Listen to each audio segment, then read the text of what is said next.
नलबारि जिल्लानि कासिमपुर बाथौ थानसालिया गंसे गोजाम थानसालि। बे गोथार बाथौ थानसालिखौ 1918 मायथाइयावनो गायसननाय जादोंमोन।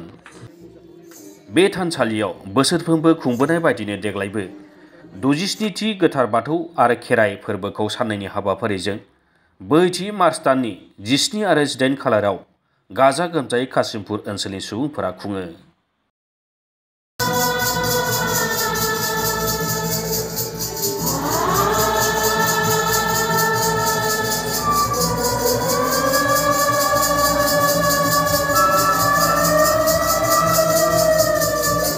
साननैनि हाबाफारिजों खुंनाय गोथार बाथौ आरो खेराइ फोरबोआव ओनसोलनि गोबां बाथौ सिबियारिफोरजों लोगोसे मानगोनां सुबुंफ्रा नुजाथियो।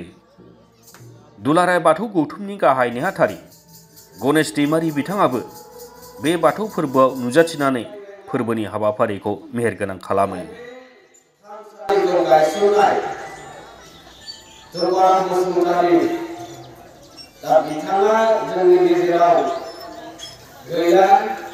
आरो बिथांनि फिसाजो देरसिननि बिजामादै आं दसे गेजेराव लोगो मोनदों। दा बाथ्राया जाहैबायब्ला बर'नि गेजेराव बाथौ धोरोमखौ फोसावजेननाय सेन्टार होननानै बुङोब्ला बे कासिमपुरखौ होननानै बुंजागोन।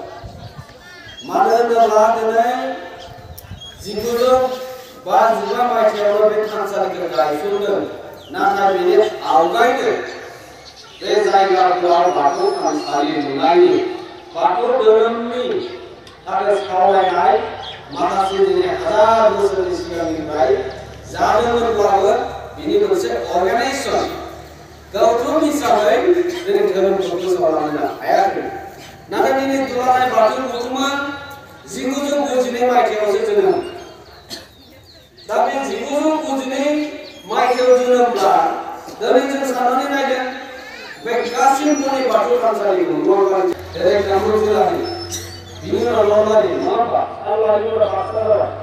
बिराद गिदिर एरिया। दा बिराद गिदिर एरियाब्ला बे कामरुप जिल्लानि गेजेरावनो जों बाथौ धोरोमखौ फोसाबनो आरो गोसारहोनो थाखाय खामानि मावजेननाय मानसिफोरा जाहैबाय दिनै कामरुप जिल्लायाव दङ।